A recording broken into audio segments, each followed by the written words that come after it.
You blame luck, talent, or circumstance for your shortcomings, yet the real culprit lies within: your desperate flight from suffering.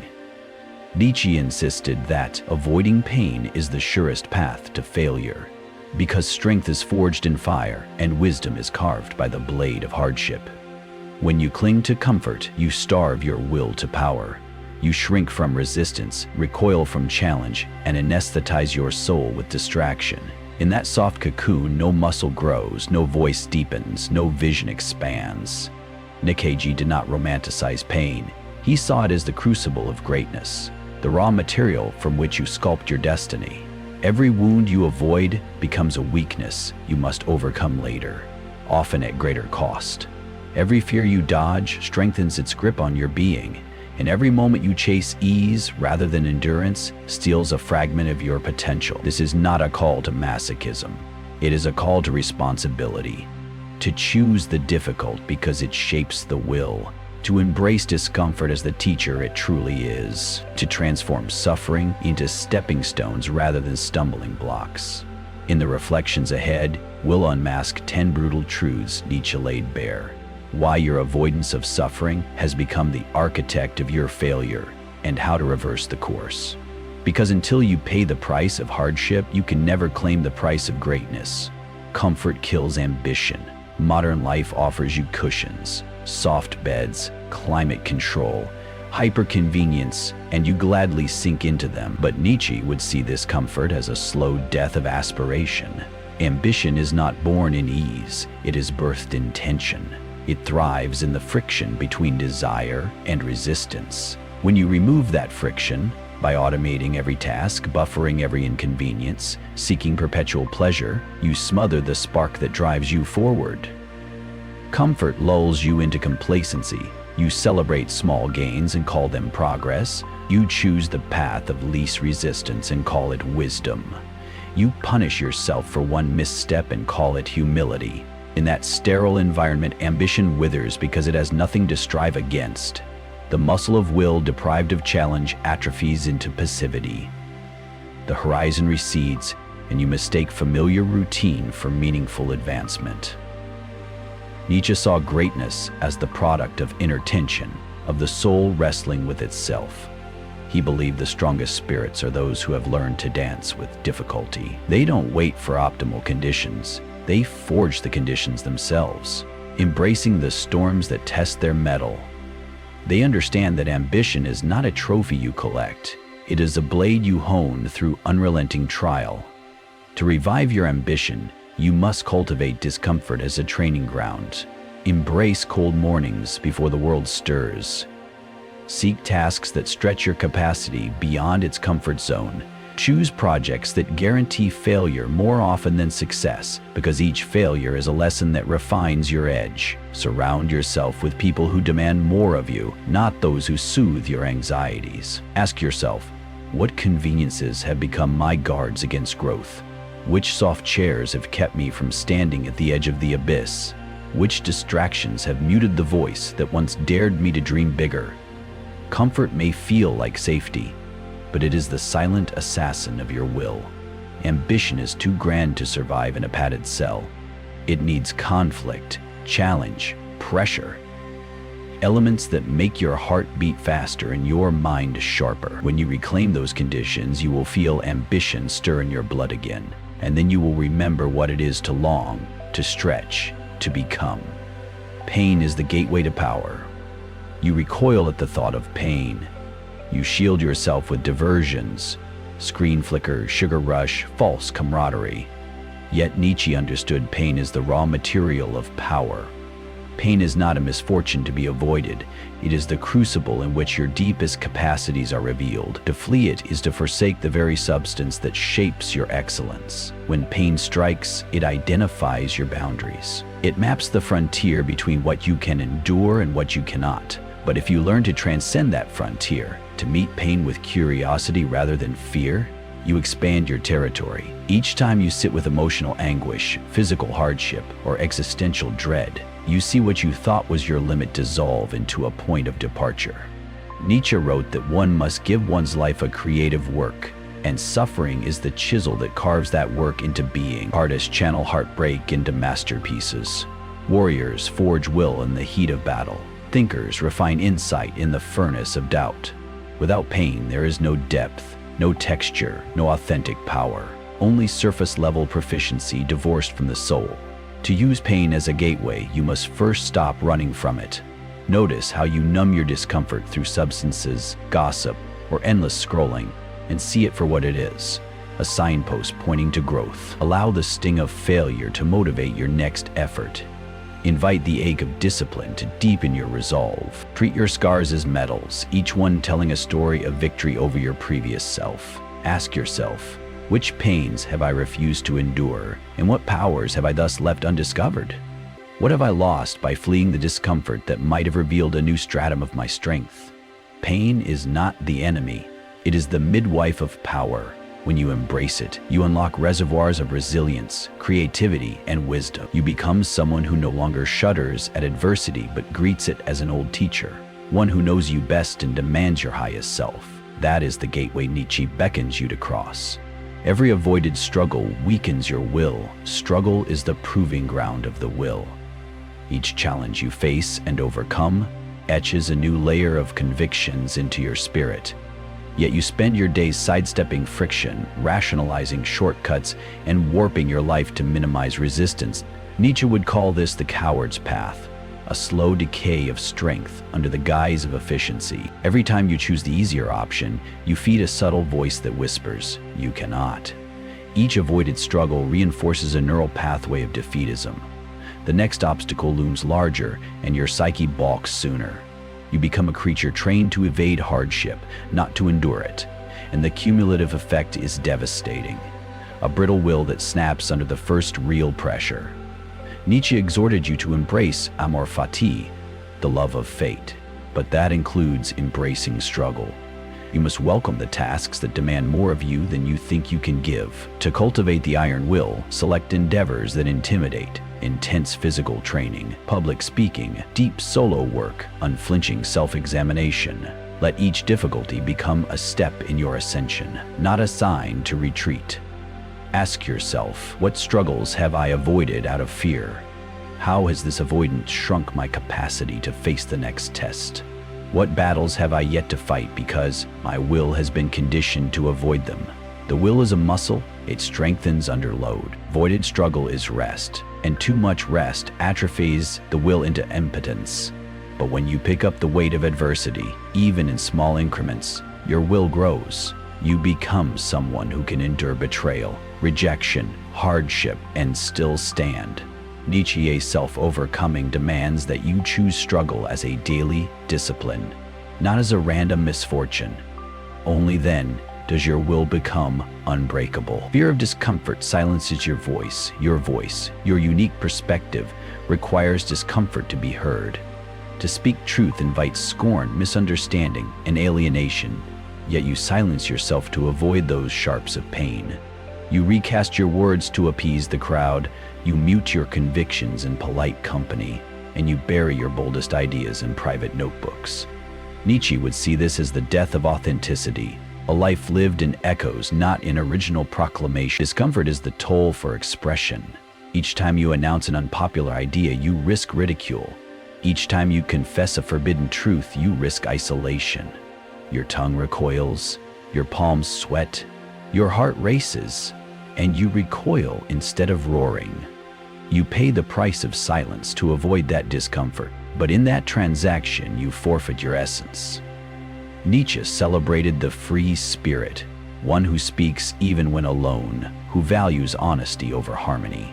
To reclaim your voice, you must practice discomfort as a daily exercise. Begin with small truths, a challenging question in a room of acquaintances, a candid critique in your field, an admission of vulnerability with a friend. Name the discomfort, feel the ache, then speak anyway. Ask yourself, what words lie suppressed by my fear of pain? What truths am I withholding in the service of comfort? How has my silence robbed me of self-respect and a sense of purpose? Your voice is your will incarnate. It is the living articulation of your soul's direction. When you silence it, You become passive in your own story. But when you speak despite the discomfort, you awaken a force that no censorship can contain. Nietzsche's challenge is this: endure the sting of truth, and you will discover that your voice, once unleashed, becomes a clarion call for your own becoming, and for others who hunger for authenticity. You cannot learn what you refuse to experience. Knowledge born in the classroom is mere speculation. True wisdom is forged in the crucible of lived experience. Nietzsche insisted that book learning without suffering is like training in a pool and expecting to swim in the ocean. You can read about storms, but until you've been drenched and nearly capsized, you don't know their power. When you sidestep difficult experiences, heartbreak, failure, confrontation, you sacrifice your education in life's primary school. You remain a traveler on the surface, never diving into the depths. You can cite philosophies, you can list principles, but when the moment of crisis arrives, your secondhand knowledge evaporates. You are unprepared. To truly learn, you must experience. Take on challenges that threaten your self-picture. Lead where you might fail. Love where you might lose. Speak where you risk misunderstanding. Each plunge into discomfort is a lesson no lecture can impart. The wounds you incur become chapters in your manual of becoming. The tears you shed water the seeds of insight. The sleepless nights spent wrestling with your own demons teach you more about the architecture of your soul than any theorist ever could. Ask yourself, which experiences have I avoided out of fear? What have I never learned because I never dared to live it? And then choose one. Feel its sting. Embrace its uncertainty. Carry its lesson into your marrow. Until you stop treating life as an optional syllabus, you will never graduate into wisdom. Knowledge that is not tested in the furnace of experience remains provisional. But when you learn by living, when you let every sensation teach you, you become someone who doesn't just know about life, but knows life from the inside out. Avoidance breeds resentment, not growth. When you dodge pain, you think you are preserving harmony. In truth, you are sowing seeds of bitterness. Avoidance is not neutrality. It is a hidden contract with suffering. You refuse to endure it now, so it returns later in uglier forms. You build walls around your heart, but those walls cut you off from vitality, connection, and transformation. Resentment festers in the spaces you refuse to explore. A slight unspoken, a conflict unaddressed, a grief locked away, all become parasites that gnaw at your sense of self. You tell yourself you're protecting your peace, but peace obtained through avoidance is hollow.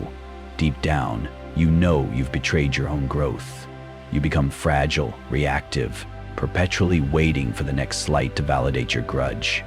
Nietzsche taught that the antidote to resentment is confrontation. Face what you've fled, speak the unspoken words, feel the unwept tears, own the betrayals you've buried.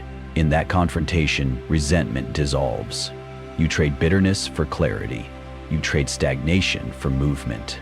You trade a prison of your own making for the open field of becoming. Ask yourself, what resentments have I accumulated by refusing to stand in the fire?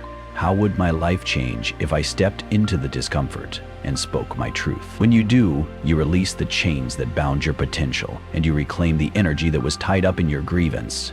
Then you're free to grow. Embrace the abyss to conquer it. The abyss stares back at you whenever you peer into your darkest fears. Failure, insignificance, loss. Wear your wounds as badges of initiation, not banners of defeat. Ask yourself, which wound have I treated as a liability rather than a gift? How might my life expand if I honored its lesson and let it drive my growth? When you answer, you will discover that your wounds are not the end of your story, but the beginning of your power. They are the gates through which your will to power marches into new realms of strength, creativity, and authenticity. Hardship refines character, not comfort. Your culture tells you that comfort is a reward for virtue. Nietzsche would chuckle at that. Comfort is the lullaby that lulls your spirit to sleep. Hardship is the hammer that forges your character. When you seek only ease, you smother the spark of self-overcoming.